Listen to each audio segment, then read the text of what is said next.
Olá pessoal, tudo bem? Gostaria de dividir com vocês hoje uma leitura que eu concluí recentemente, que é este livro aqui, O Mesmo de Sempre, do Morgan Housel.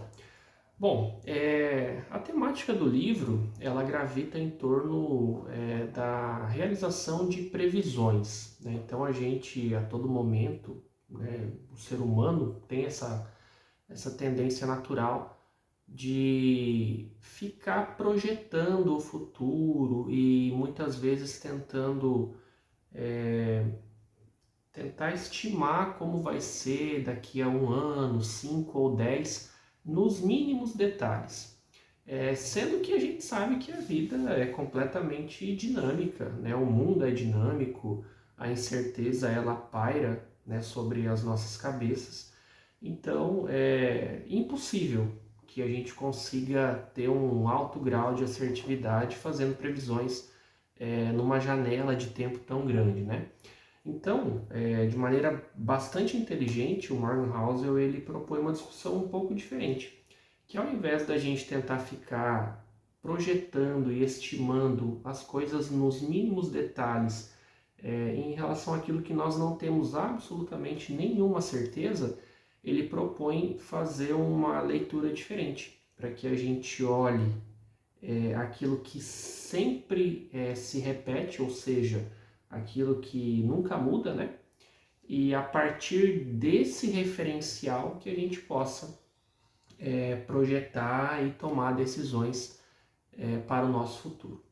Então, né, enfim, nessa temática da incerteza, o Morgan Housel, ele, em vários momentos, né, ele nos alerta de que esse exercício, né, de futurologia, ele é fadado ao fracasso, né? Então, vamos pegar, por exemplo, né, na minha área de conhecimento, que é em finanças, o nosso melhor referencial de futuro acaba sempre sendo o passado. E todas as vezes que a gente tenta projetar nos mínimos detalhes, né, sei lá, o desempenho de uma empresa, o desempenho de um setor, para uma janela de tempo muito grande, a chance de erro ela aumenta exponencialmente. Então, na vida é a mesma coisa, né, segundo a leitura do Morgan Housel. Então, nós fazermos esse exercício preditivo, olhando, tentando, enfim, analisar e estruturar um monte de variáveis que estão completamente fora do nosso controle é um exercício fadado ao fracasso. Por isso que, na opinião do autor, a gente ter essa visão mais voltada para a história e no sentido de entender comportamentos, principalmente do ser humano, que não se modificam, contribui e melhora muito esse processo de compreender como que as coisas podem acontecer no futuro e, enfim, na janela que a gente estiver analisando.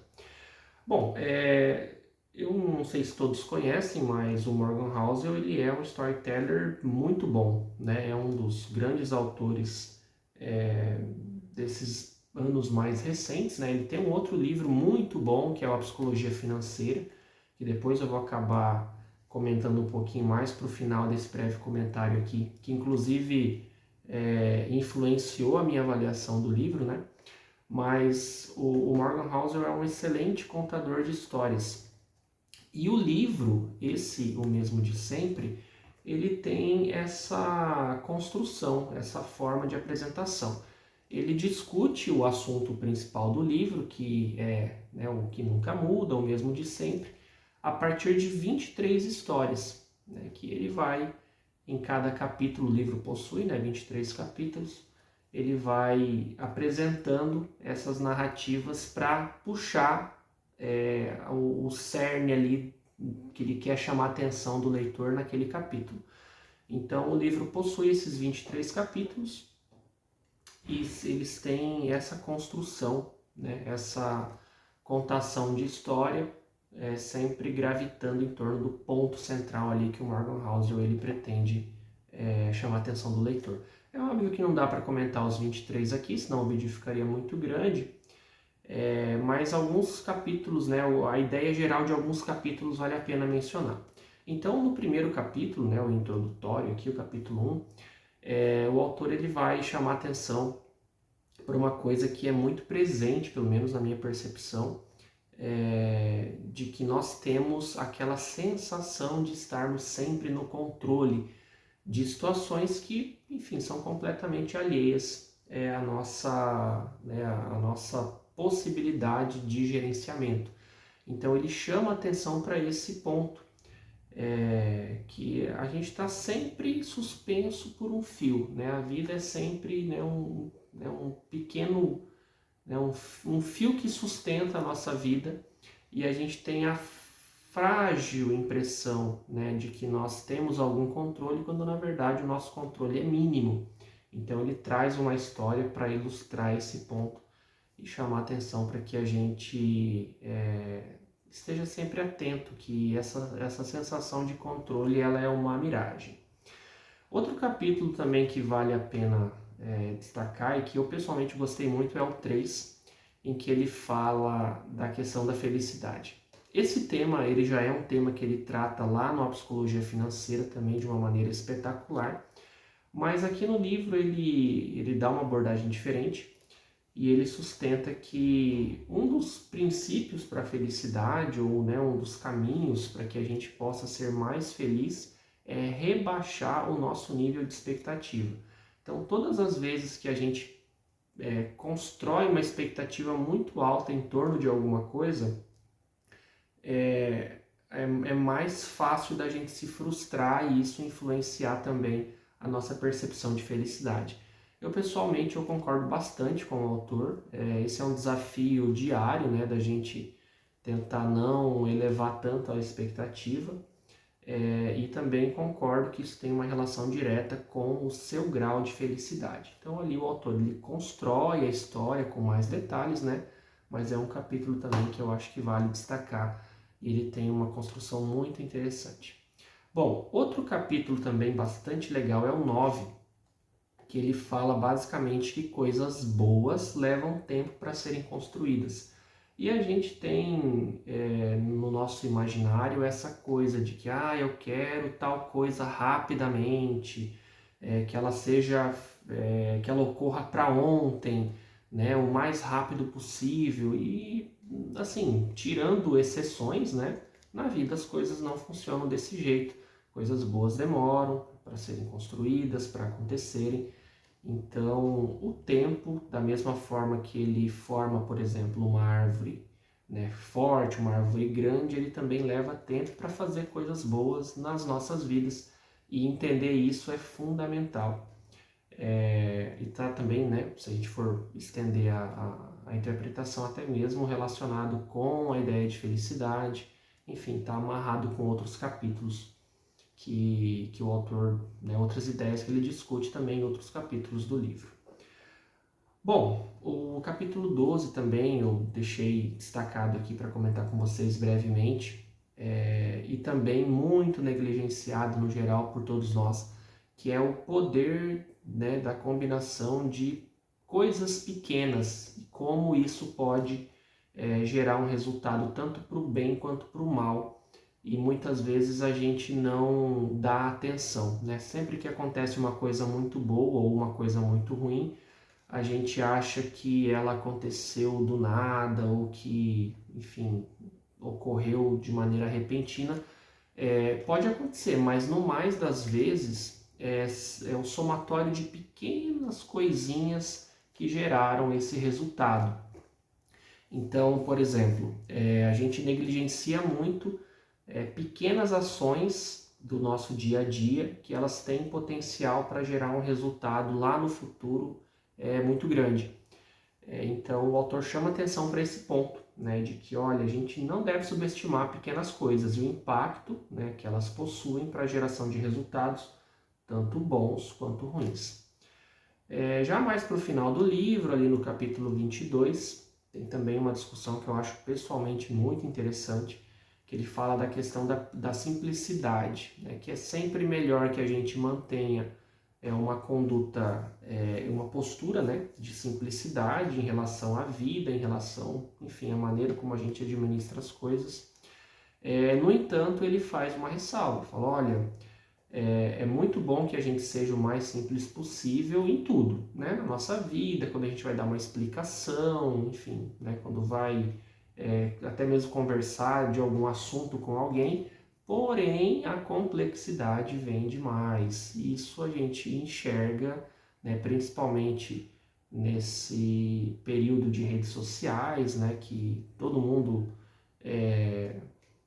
quer vender, quer, né, vender a sua autoimagem, enfim, quer construir, né, a percepção que as outras pessoas possam ter de si mesmas, né? Essa questão da complexidade é muito presente, né? Então faz todo sentido e concordo em absoluto com o autor de que a simplicidade é o melhor caminho, porém, no mais das vezes a gente vê as pessoas complicando, tornando mais complexas discussões e situações do que necessário. Por quê? Porque exatamente vende mais, vende melhor a pessoa que fala, né, de forma mais complexa, muitas vezes até abusando de termos técnicos onde nem caberia eventualmente. Essa pessoa é tida como mais intelectualizada, mais inteligente, com um repertório melhor, quando no mais das vezes não tem absolutamente nada a ver com isso. E no último capítulo, que é um capítulo também que eu gostei bastante, que é o 23, ele fala de uma questão relacionada a como cicatrizes, né, cicatrizes no sentido figurado, né, que as pessoas possuem, carregam ao longo de suas vidas, como elas influenciam a forma como a gente enxerga o mundo, né? Esse é um capítulo bem curto, mas aqui eu trago a minha visão em relação a ele, também de total concordância. Por exemplo, né, vamos pegar aqui de novo um exemplo de finanças, que é o que eu tenho, né, um pouco mais de condições de conversar. Se você pega, por exemplo, uma pessoa que ela teve escassez de recursos, sei lá, quando ela era criança ou jovem, enfim, viveu num ambiente de escassez de recursos muito grande, essa cicatriz que ela carrega vai influenciar a forma como ela lida com o dinheiro dali para frente.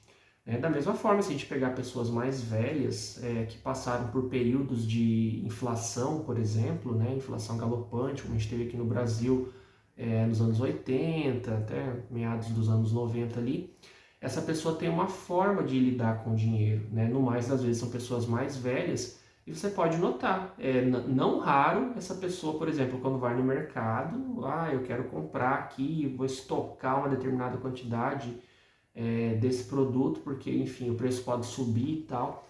Então, ou seja, é uma cicatriz que influencia a forma como ela enxerga o mundo. E isso é absolutamente real, né? Eu concordo, né, profundamente com o autor e acredito, né, piamente que é exatamente assim que acontece. Então, aquilo que você passou, as experiências, as cicatrizes que você carrega, elas influenciam muito a forma como você enxerga o mundo.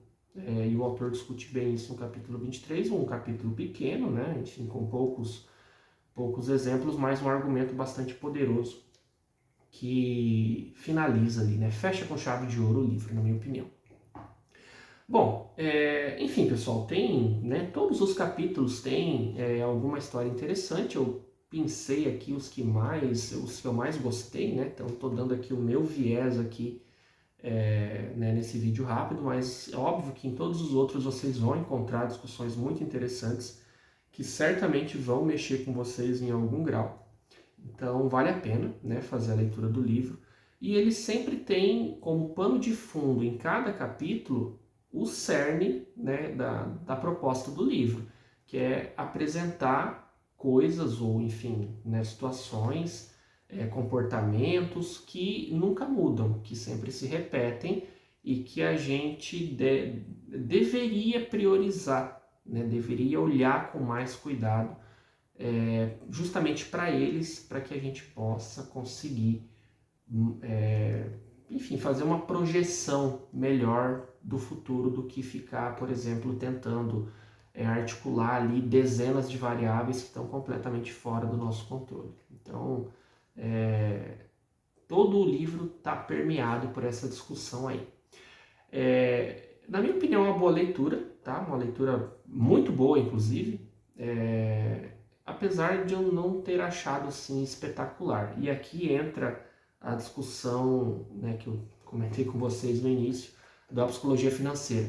Para mim, a psicologia financeira, que é o outro livro do autor, é muito bom. Ele subiu demais a régua e eu sei que a gente não deveria ficar fazendo essas comparações assim entre livros, né, do mesmo autor. Às vezes a gente até compara um autor com o outro, né? Eu sei que não é a maneira, né, mais correta de se abordar a questão, mas acaba, pelo menos para mim, é inevitável. Então, a psicologia financeira subiu muito o nível. Então, por isso que eu não digo que o livro é espetacular, mas é uma ótima leitura. Bom, o livro tem 230 páginas, pessoalmente li em 14 dias, uma leitura bastante rápida, né? E daria uma nota 9, beleza? Acho que vale muito a leitura, é um livro muito bom, tá? Então, de novo, não está no mesmo nível da psicologia financeira, mas acho que de qualquer maneira vale muito aí a leitura, uma leitura muito rápida, um livro curto que, além de curto, flui, né, muito rapidamente. Bom, espero que esse breve comentário tenha despertado o interesse de vocês para a leitura do livro, o mesmo de sempre, do Morgan Housel. Leiam, muito bom, né? Tem discussões ali muito relevantes e interessantes para o dia a dia mesmo, para a nossa vida, enquanto tomadores de decisão, enquanto, né, pessoas que precisam estar sempre projetando o futuro. O autor propõe uma maneira diferente da gente olhar para essa questão. Beleza, pessoal? Então, uma boa leitura.